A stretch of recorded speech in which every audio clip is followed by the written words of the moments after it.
Nous voici donc sur un tableur pour traiter de l'exercice 111 où vous avez déjà travaillé sur le support papier et fait un certain nombre de divisions.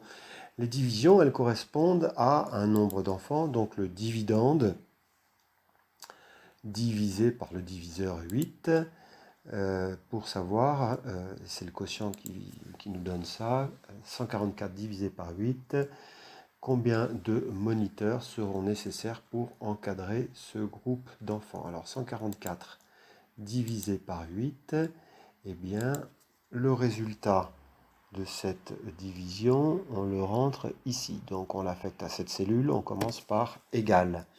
C'est égal, on peut mettre 144 divisé par 8, retour chariot, mais l'intérêt, donc 18 moniteurs sont nécessaires, précisément 18. L'intérêt du tableur, c'est autre chose, c'est de faire des calculs à la chaîne. Pourquoi à la chaîne? Puisque ensuite, là, nous rentrerons 9 enfants, 10 enfants, 11 enfants. Alors, je vais donc rentrer ici, affecter à cette cellule B4 le résultat de ce que contient la cellule B1, 144. Alors, cellule B1, je tape B1, divisé, slash, dans le pavé numérique, par le contenu, le nombre contenu dans la cellule B2, ici. Alors je peux taper directement B2 ou je peux aller cliquer également sur B2. Voilà, ça apparaît ici. Donc le résultat fait 18, c'est-à-dire que 144 divisé par 8 donne un quotient de 18. Il reste 0 enfant. Donc le nombre de moniteurs nécessaires, c'est 18. Et puis donc, comme je vous l'ai dit, on va répéter ce calcul plusieurs fois, c'est-à-dire 144 enfants, à chaque fois un dividende identique, mais un diviseur qui va varier entre 9, 10, 11 et 12, c'est-à-dire des groupes de ski à 9 enfants par groupe, 10 enfants par groupe, 11 enfants par groupe ou 12 enfants par groupe. Alors 144 divisé par 9, comme je vous l'ai dit, on peut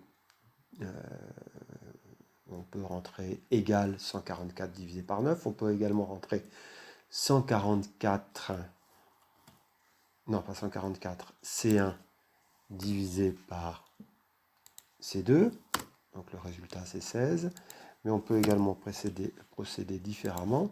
On prend le résultat de l'opération dans la cellule immédiatement située à gauche. On sélectionne ce résultat.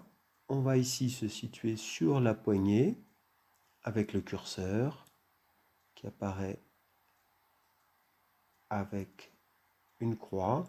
Je clique, je fais glisser sur la droite et je dépose. Le résultat est 16. Alors, voyons qu'est-ce qui se passe dans cette cellule 16. Je double-clique et on voit que le tableur a calculé automatiquement ce qui était dans la cellule C1 divisé par ce qui était dans la cellule C2.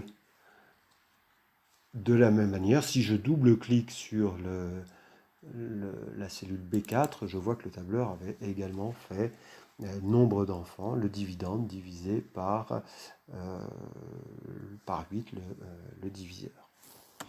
Alors, j'ai rentré donc mes données, 144, 144, 144, 144, divisé par 8, puis par 9, puis par 10, puis par 11, puis par 12. Donc en fait, il suffit que je prenne ici cette cellule et que je fasse glisser son contenu, en tout cas l'opération qui y figure, jusqu'à la cellule F4. Alors qu'est-ce qui apparaît? Il apparaît qu'ici le résultat est juste, c'est-à-dire que c'est un entier naturel, le reste est de 0, et il nous faudra 16 moniteurs. Pour 144 élèves, on sait que 14 fois 10 font 140, c'est-à-dire qu'il faut au moins 14 moniteurs et il restera 4 élèves qui ne seront pas pris en charge. Donc il nous faut un 15e moniteur, ça je le rentre à la main. Pour 11 élèves par cours, eh bien, je vous laisse calculer le reste. Et le nombre de moniteurs, visiblement, il en faut 13 plus 1, 14. Et puis pour 144 c'est un carré parfait. On doit la prendre, 12 fois 12 égale 144. Donc le reste est de 0 et 12 moniteurs sont nécessaires.